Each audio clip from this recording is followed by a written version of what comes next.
Okay, so hello, Ellie, and everyone else who's going to be watching this later. I'm Alondra Yoa, and today we're going to be talking about resumes and LinkedIn. So I'm going to start sharing my screen, and look at all my files. Beautiful, aren't they? All right, 1 second. And I will have to turn my camera off because my Wi-Fi sucks. So I'm going to do that. All right, so welcome again. This is CCMP, stands for College and Career Mentorship Program, and we're really happy to have you here today. Today, myself and Elizabeth, if you want to wave, are going to be leading our workshop. And without further ado, let's get started. Oh, okay. So this is a little bit of an overview of what we're going to be talking about today. We're going to be discussing what LinkedIn is, how to use LinkedIn, and why it's beneficial. And we're going to be doing the same exact things with resumes. So now you're probably wondering, Alondra, you keep talking about LinkedIn, but what is that? Well, don't worry, because I'm going to tell you. So LinkedIn is a professional community that helps you find jobs and internships. And it's also a really good way to connect with people who can help you achieve your career goals and aspirations. It's also this really cool place because you get to learn skills. There's this partnership that they have with LinkedIn Learning, and I've done a couple of workshops with them, and you get to learn a lot of skills that you wouldn't have in other places. So now we're going to be talking about how to use LinkedIn. So the first step would be to create your account. So it actually gives you two options. You can either join with a resume or join without a resume. And because we won't be discussing how to make your resume until later on in this workshop, I'm going to show you how to sign in without a resume. And in addition, you also get the option to sign up with a Google account or just any other email account. So for the sake of this presentation, I'm going to use myself as an explanation, as an example. And we have my email and then a password. And then you have to insert your first and last name. So I put Alondra Ulloa. It gives you like a little chance to verify that you're not a bot, which I'm sure you're not. And then, so right here, it's gonna start getting a little tricky. It's not that hard though. So you insert the country that you're gonna be working in, or that you seek employment in, or that you live in, and then your postal code and what area you're looking to find a job in. So right here, we put United States. This is my postal code, and then the area where I live and where I seek to find employment.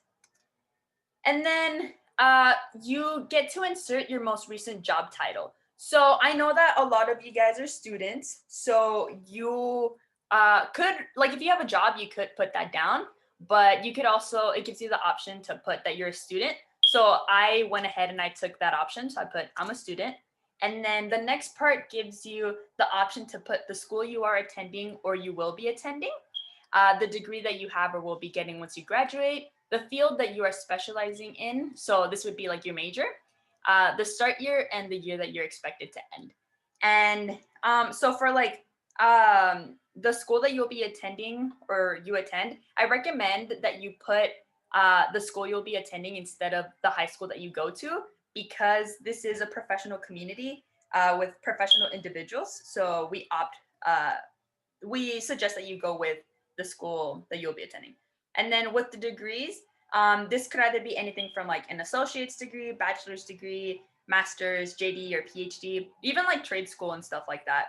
But since sorry, she has a few questions. Oh, my bad. I can't see that. What's up? No worries. So she said, what if you don't know your major yet? And is there an option not to put one? And what if I don't know what school I'm attending yet? Okay, so I believe, Kyle, can you help me out with this one? I think it gives you an option to put undecided, right? I'm not sure. It's usually tailored toward professionals. So honestly, if you want right now, I would do kind of a guess. Because, for example, if you say that you're going to be going to college in, for example, let's use like Long Beach as an example, you could put Cal State Long Beach starting in 2022, and they'll understand, okay, you're not there yet, which is completely fine in your position. So you can just forecast it and think what you would do. You can change it as it goes along, especially at the high school level. No one's really going to be searching for your profile necessarily. Still good to start one, but for the record, it's just to have it so you can build it and format it later. So I would forecast what you're going to do. And if you don't have any idea of your major, just fill in with something generic. Thank you. Thank you very much, Kyle, for that. Is that cool, Ellie? Did you have another question? Maybe you need a little more clarification with that. I'm okay, thank you. All right, thanks so much, Ellie. Yeah, so then moving forward, you would put your start year. So most of you are going to be starting 2021, and then your expected end year. This would depend, like if you're going to go for an associate's degree or a bachelor's degree, and it also depends on like the person, because different people take different times for their like undergrad. But you could put like the average 4 years. So your expected end year would be 2025. All right, so then you get this would be like if we put it into like practice, the picture didn't fit in the other slide, and I wanted you to be able to see like really well. So this is just like an example of what I put. So this is my university that I go to, Cal State Long Beach, the degree that I'm gonna be getting, which is a bachelor's degree, my major, and then I do want to make a little clarification. If you are gonna be doing like a double major or a minor, I couldn't find like a way to put that in here. So maybe just go with the one that you think would resonate more with what career you'll be pursuing in the future. And then this is just my start year 2017 and year 2020. And then if I'm over 16, which most of us are.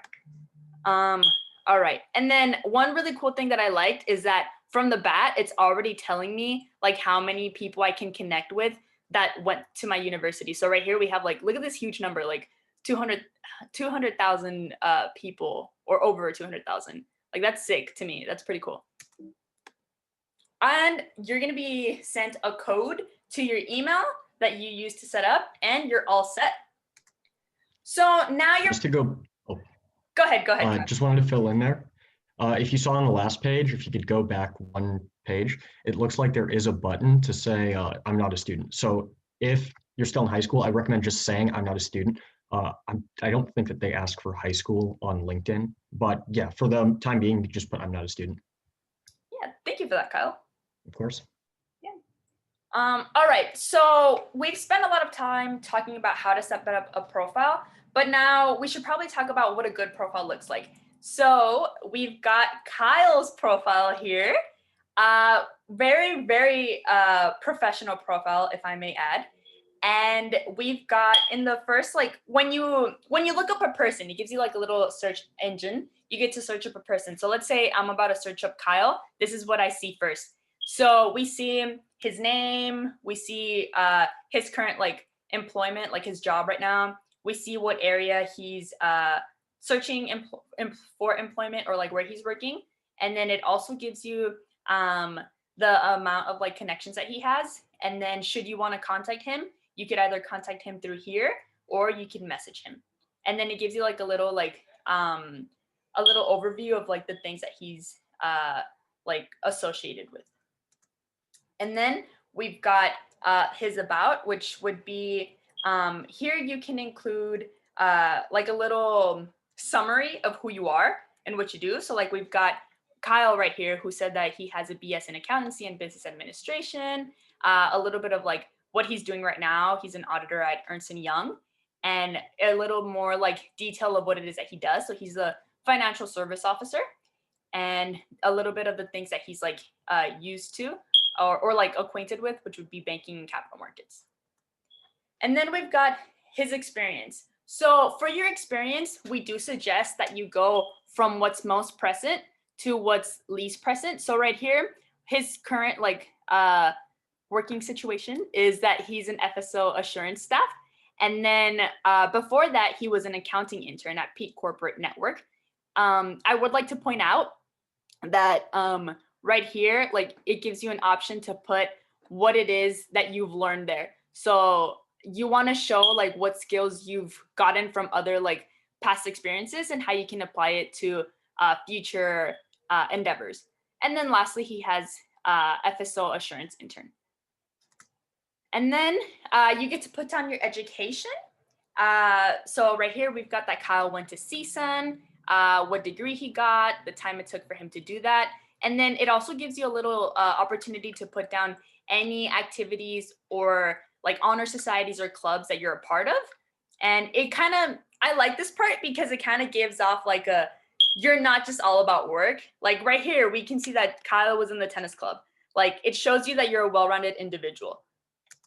And then we move on to volunteer experience.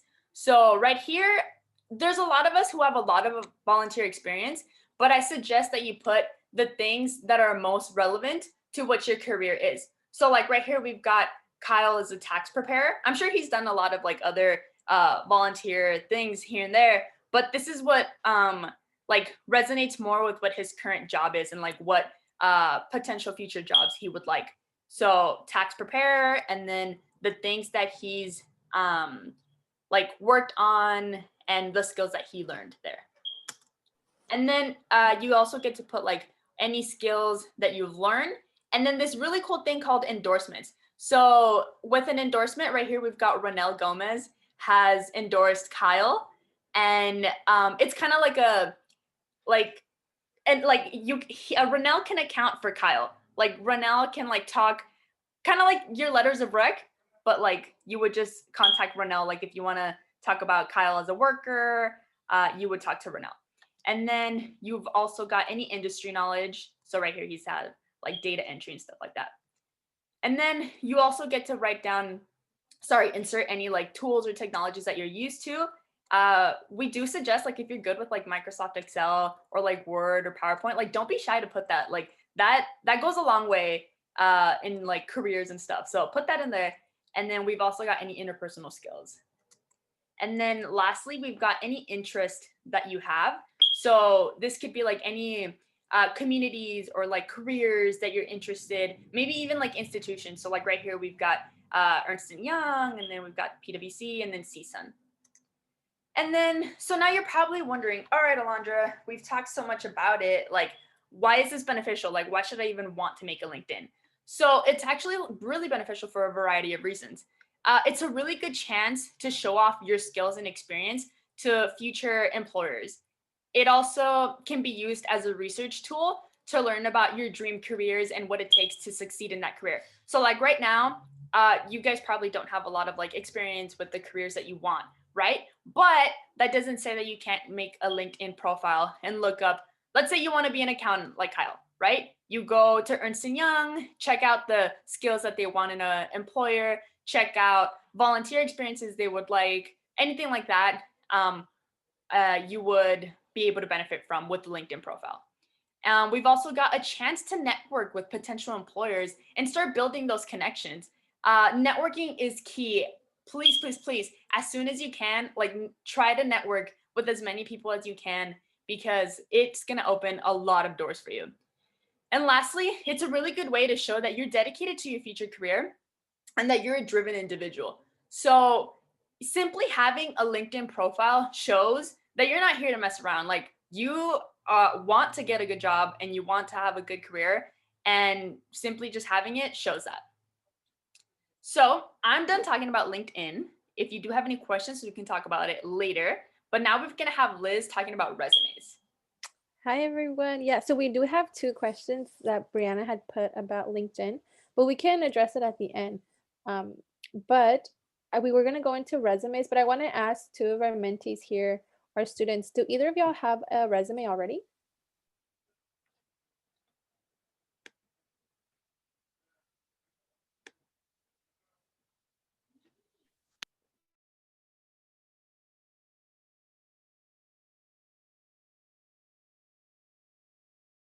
Oh, okay, cool. Wow, I was muted. Okay. But I'm glad you guys heard my first question. Okay, cool. So one has one and one doesn't, which is perfectly fine. But I kind of want to go over really what a resume is for those of you who do not have one. So really, a resume is a document that's going to be used by a potential employer, and it's going to show your background, your skills, your accomplishments. Because really, if they ask you like, well, tell me about yourself, you know, like that question's kind of broad, and like, what do you say to that? And this resume basically does that for you. So it can be used for kind of a variety of reasons, right? but it's most often used to secure a new employment position. So if you're trying to get a new job, it's likely that they're going to ask you for a resume. And this resume is basically going to have a summary of your relevant job experience and education that you've done in the past. Next, yeah. So resumes, you're probably going to have one for the rest of your professional career or adult life, which is, I feel like, for me at least, I was intimidated as a high school student having a resume because I was like, I don't have a job. I've never had any type of experience. But even though that you are high school students, like Ellie, since you're a junior, and if there's any other juniors and seniors watching this, it's still important for you to have a resume, but you can just be tweaked a little bit differently. So that's why this slide is going to say, you know, as a high school student, what should I include in my resume? So this video is like a 3.5-minute video, and it gives you a bunch of good tips that you should be including as a high school student.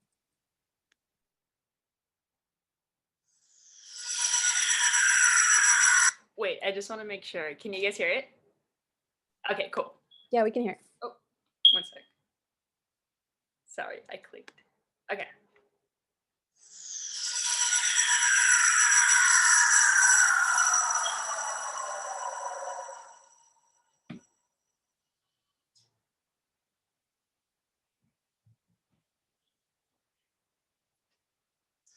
Hello, everyone. My name is Vance Anderson. I'm the career coach and founder of iforsuccess.org, and I want to talk to you about 6 things every high school student should include in their resume. This is really important because we should all have a resume in high school, right? Every high school student should have a resume in high school, and it's important that you have the appropriate information on your resume. So I'm going to give you 6 tips, 6 key things you should include in your resume. Number 1, contact section. In your contact section, you want to have your name, your address, email, and phone number. Super important because you want people to be able to get in touch with you with respect to reaching out via email, reaching out via phone, or even sending you information via mail. So having that information available and them knowing who you are by name is important. Number 2, your education section. In the education section, you want to include your name and address of your high school, okay? Also, you want to include your GPA if it's above a 3.0. And maybe you may want to include your class rank if you know it, and any college courses that you may have taken, okay? So remember to include any college courses you may have taken. Number 3, work or other experience. This is another section that you want to include in your resume. Here, you want to include any part-time job information you may have, any voluntary work you may have done, or any work, for example, like a participation in a Walk for Cancer event or a contribution to a science fair. This is another section where you can put information that outlines your credentials. And then there's the important activity section. These can be in or out of school, for example, ASB. This could be something like the debate team, or maybe even the marching band, or some form of intramural basketball, or playing football. Even if it's a youth group at a student's church or temple, these are things that you can add. Just what's especially important is that you include any leadership roles you've taken in these groups. Number 5, accomplishments. So accomplishments are key things. You want to include academic awards you received from extracurricular competition. For example, maybe you were the top rank in a marching band, or you were top rank in your debating team, or in the football, basketball team, tennis, or state championship wrestling. You know, you can include any things, but you just want to make sure that your resume shines. And so add additional information in this section with respect to maybe you're bilingual or fluent in multiple languages. These are key things to add. And last but not least, number 6, and most important, are your references. These could be teachers, employers, these could be counselors. These are the names of those individuals and a way to contact them, maybe a phone number or email address. You want to have that information readily available so that when schools or employers, future employers want to reach out to your references, they're able to do so. Most importantly, though, when you're getting that reference information together, make sure that you contact your references and let them know that you're using them, or ask them if you can use them as a reference. That's most important before you just put someone's name listed as a reference. These are 6 things that every high school student should have on their resume, including you.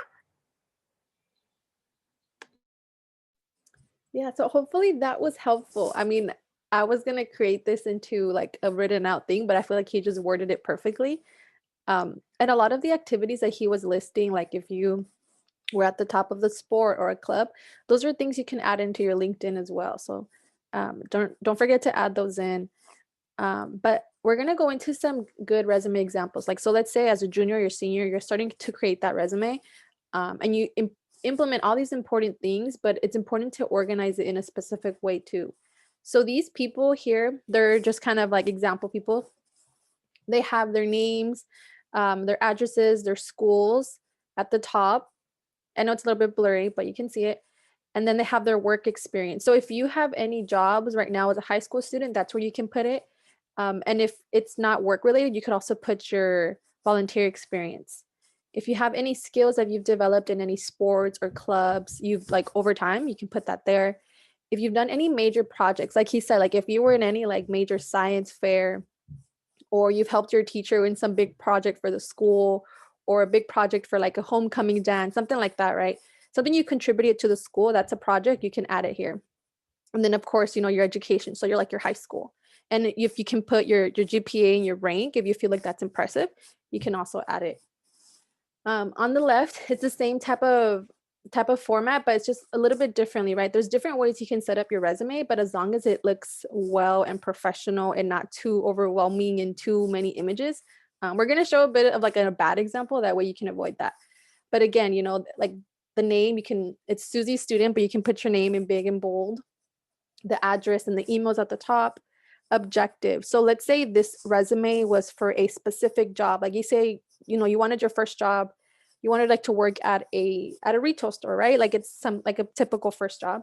Your objective would be written as like something that you want this resume to be geared towards getting that job, that retail job, or that job at Target, or it could be that one of your first jobs is being like a TA somewhere, something like that. And then summary of qualification. So basically, what can you offer? Your education, your high school, honors and distinction. So if you've had like honor roll in the past, or you've received specific certificates, you can also add that. Work history. If it's not your first job, you can also put that. But if you have a lot of relevant volunteer experience, like a lot of people working in a store obviously have to have good communication skills or good customer service. If you have some relevant volunteer experience, that can also go there. And again, community service. So if you've done, I think it's more impressive when people put community service, but it's not just like a one-day thing where maybe they were volunteering for like a week or a month, or it's something that they do every year. So that's what you could add there. I see something in the chat. Was it a question? Oh yeah, so Brianna says in college, applications for the following often ask for a resume: internship, scholarships, specific programs, and often anything where they offer free resources to college students. And it's because they want to gauge on who are the best students to offer the resources to and who will make the most of their resources. Yeah, so, nowadays, like if your school or anywhere you're applying to is asking for a resume, you want to make sure you have that set and it's presentable and it really sticks out compared to the other students. I know, Kyle, you said you wanted to share your resume too. Do you want to share that? Yeah, I can go ahead and share it right now. Let me take the control. Share screen. Just gotta make sure I'm choosing that. Oh, it'll let me choose. Perfect. Okay. So here is my resume. Can everyone see it? Just wanted to make sure. Yes. Look good. Okay, perfect. Cool. So just like the video said, this actually has a lot of the same fields. I was actually looking through it on the side while the video was going on to reference that, and it looks like mine lines up almost one for one. It's missing a few sections that you mentioned, but resumes are ultimately subjective. You can choose what you put in it and what you don't put in it. Important thing to note that we didn't go over exactly is that there are two types of resumes. There's the work chronological resume. That's the format I have. This is typically used for professional jobs or things where you're going to be working in the field. If you have low experience or you're trying to go for more like internship roles as in not working in the field yet, you would go for what's called a functional resume. Feel free to look that up if you'd like, but instead of highlighting work experience like you can see on mine, it highlights more of the skills you have. And that's great, especially if you're just getting out of high school. I started with the functional resume. I moved to the chronological as I went along. So we'll just go through this one by one. You can see that it begins with my name. I've removed the address line, phone number, and email because this is being recorded, but for future reference, just know that you would actually fill this in with your address, your phone number, and email. There's little that, an employer can do with that information, so don't worry about providing it. And then immediately after, it follows into education.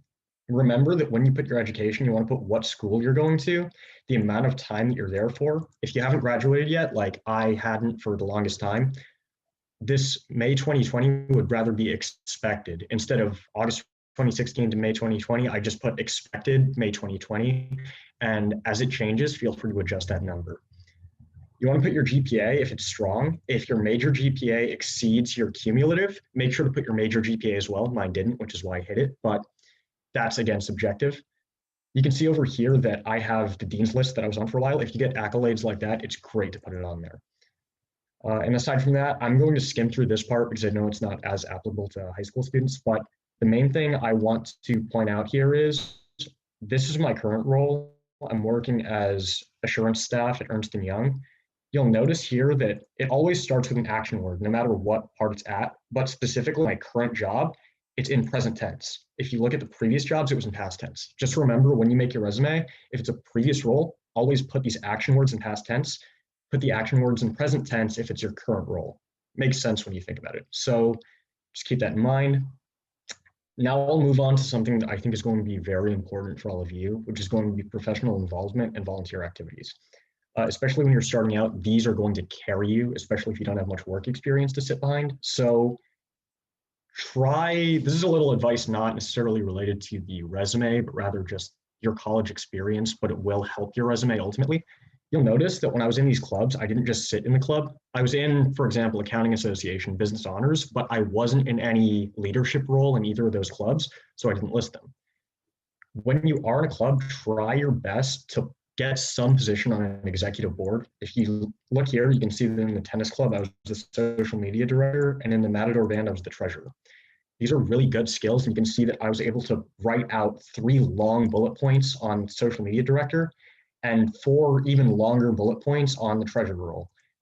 These will carry you. You're not necessarily getting paid for these, but it's things that you enjoy, so they show off more character from you, and it also shows that you're able to hold a role on a board. So highly recommended. Make sure to go into detail, but on the other end, don't exceed 1 page. If you look at this, you'll notice that it stays all on 1 page. You don't want to have someone turn over your resume, and you don't want to have a whole bunch of pages. Keep it limited to 1 page, so you got to be concise. And then at the bottom, just skills and interests, but these are just little flavor text. They're not necessarily going to carry you. Good to add though. And now I'll hand the presentation back over. Let me stop sharing.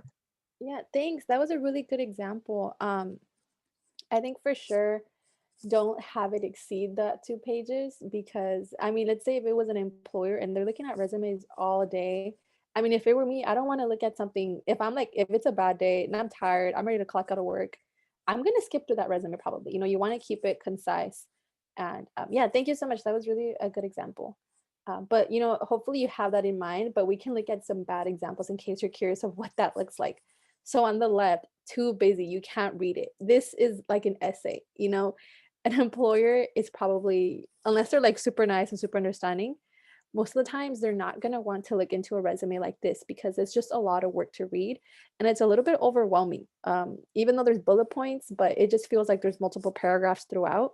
I think half of this can be cut down and the other half can be basically said. Like if let's say some things were really broad or just kind of brief statements, if that employer was really curious on more details, you can just speak about them. You don't have to necessarily write word for word.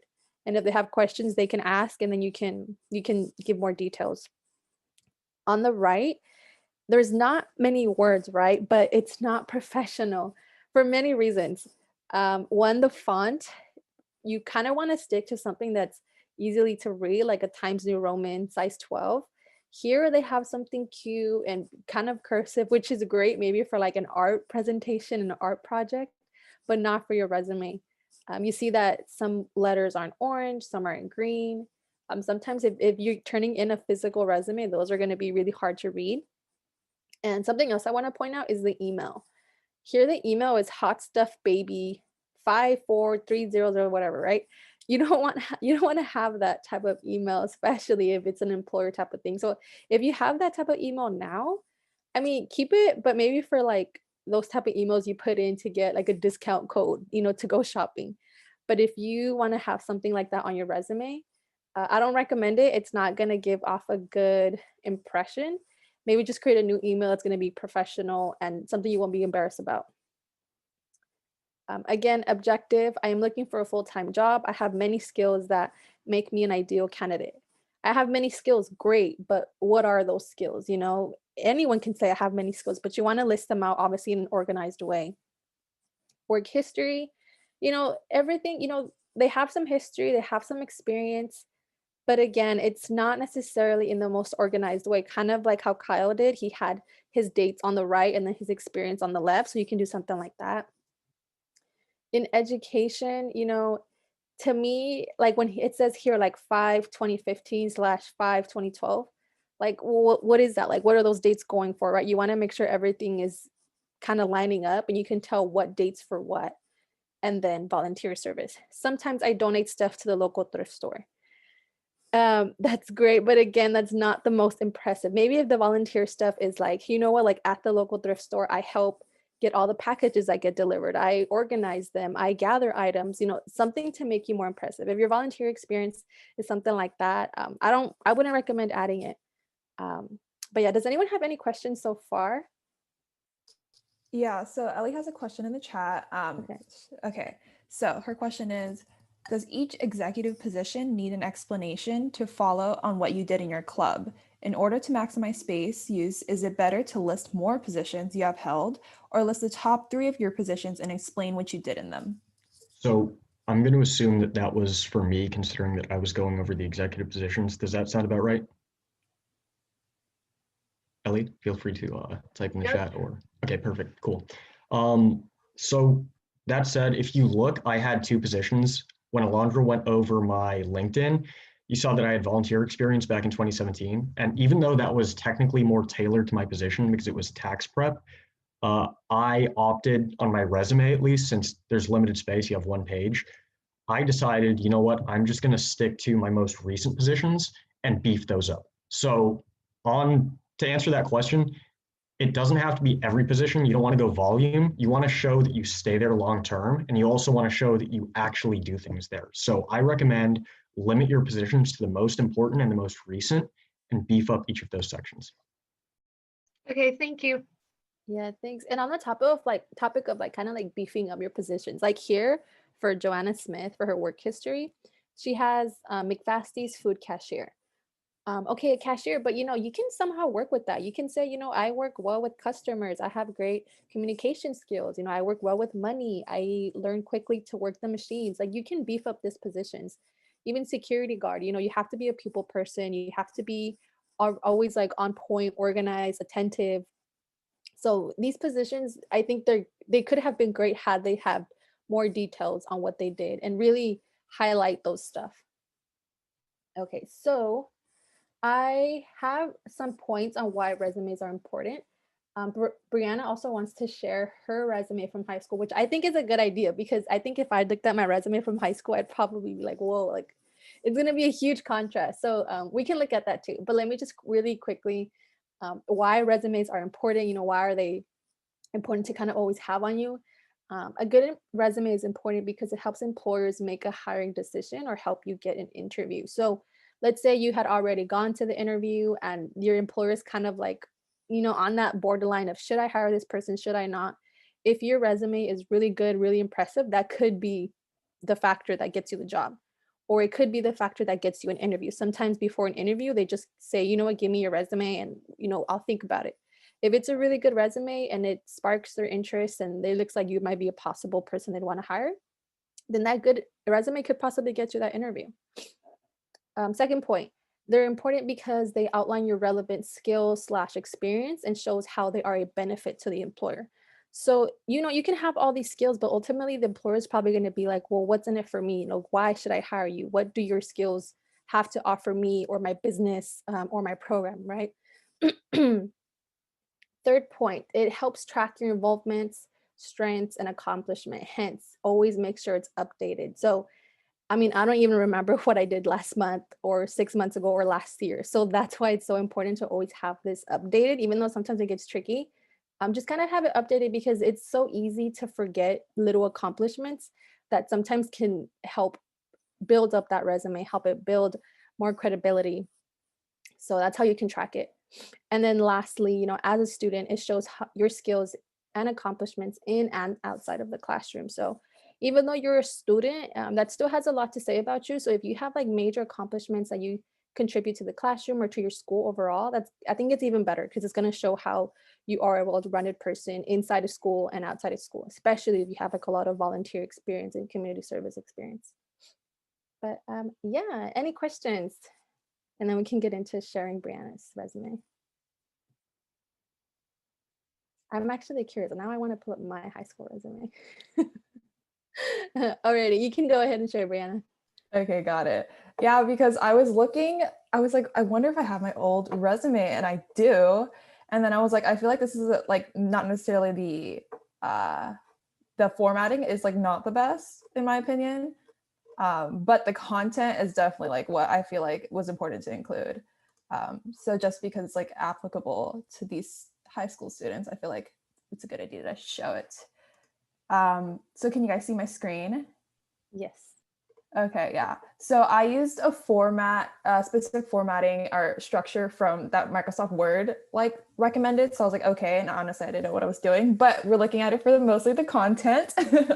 So often than most, a lot of the time, what high school students will be using their resume first for is applying for like a job.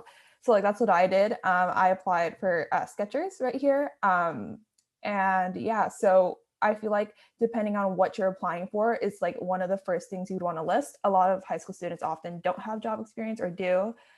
So if you don't have job experience, I would recommend listing your education first, where you most recently went to. So like, for example, if I didn't go to UCLA yet, I would be putting like my high school is my most recent.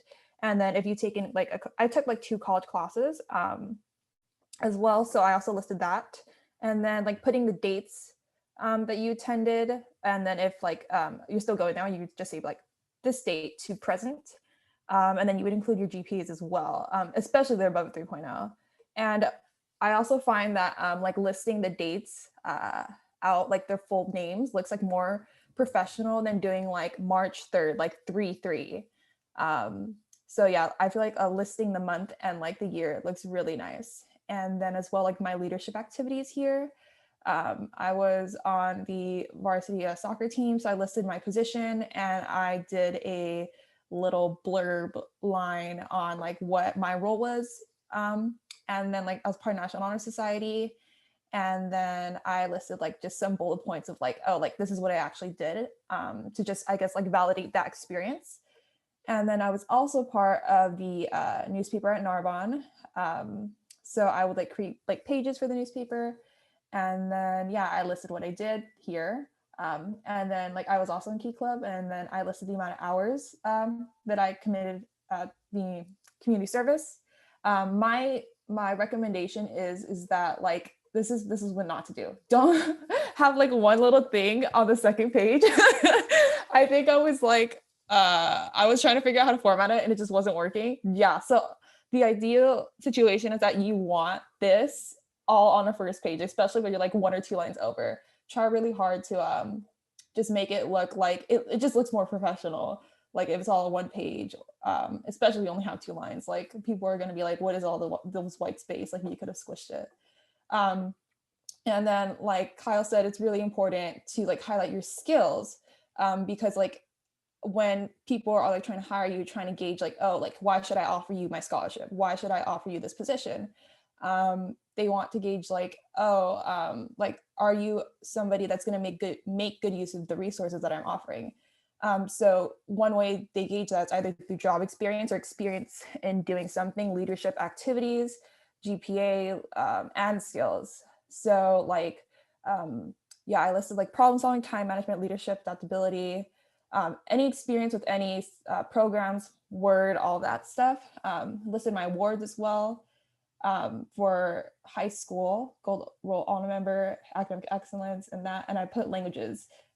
Unfortunately, I lost my Spanish, so I only put English. But if you're bilingual or know any other language, definitely list that, because a lot of the times they tend to look for, like, especially for jobs too, where you have to like talk with people a lot. They look for people who are bilingual. or fluent in more than one language for sure. So that's definitely an advantage. But if anybody has any questions or anything they would like to ask, other than that, I'm done sharing my resume. Oh, and I had my email and phone number and my address here. I just took it off. So yeah, that's definitely the type of content you'd want to list. So thank you guys for seeing my Thank you. I resume. think it was a good example to show what a high school student resume would look like. Because I mean, we can share as many professional ones as we can, but it's usually adults that have already job experience. So I'm glad that you put in like the example of being in a sport and clubs and all. Thank you. But that basically kind of wrapped up our presentation. So does anyone have any last minute questions on resumes or LinkedIn? I also think, like, for me, what I'm gonna do right now is that I'm going to, like, I think I'm gonna send my resume to Megan so that she can post it on our CCMP website so that students have access to a reference resume. Like, and I don't know if you guys have your high school resumes as well, so that students can look at it as a reference when they're constructing their resumes on like how to format it and like what to include. So yeah, if you guys have your high school resumes, I think we should send that to Megan. And I'm gonna put the link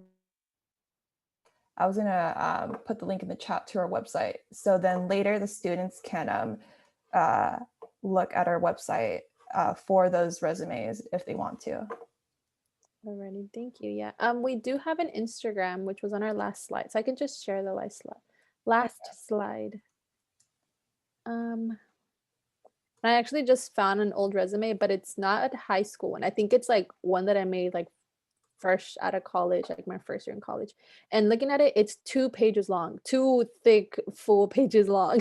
So I listed every little detail I've ever done of my life. So don't do that. I should have kept it relevant to whatever I was making that resume for. But yeah, so for those who are new to here, we do have an Instagram, we do have a website, and we do have a Facebook. So if you have any questions, you can email us or DM us on Instagram. But again, like Brianna said, we do have a website too, so you can always head over there, and that has like way more information about like our mentors' bios and all that stuff. But other than that, thank y'all for coming. I appreciate it. I hope that you got some insight. If you've never made a LinkedIn or never made a resume, hopefully this helps. And I see that the link there for our website is there. Yeah, and to piggyback on what Liz said, we would like to extend an invitation to anyone who would like to join. We do have a application, but it's like on a rolling basis. Like at any time that you'd like to join, you can join in. So Maria is actually already part of our program. Ellie, if you would like, you are welcome to join. If you have any friends that are interested as well who would benefit from our resources from our services, you're more than welcome to invite them over. And we would like to thank you both and whoever is watching at home. We would like to thank you for having made it out and for just letting us help you. Any questions about anything?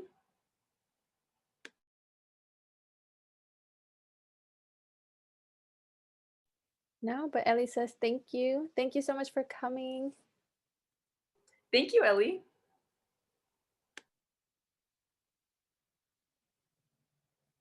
Maria, do you have any last minute questions?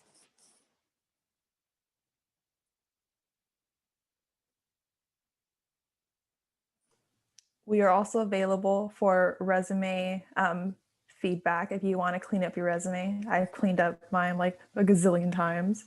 Yeah. So if you ever like are planning to like, because I know like one of the things I did after high school is like for the summer, I was like, what am I going to do? I have time on my hands. So I applied to a job. So if that's like your plan or you're thinking about that, or you just want to clean up your resume, we're all available to help you. So just slide into office hours, email, Slack, whatever works. Yeah, and I really need to change the batteries. Okay, sorry about that. But again, thank you very much, Belen, for joining us. And I'm actually gonna stop the share screen. I mean, the recording now.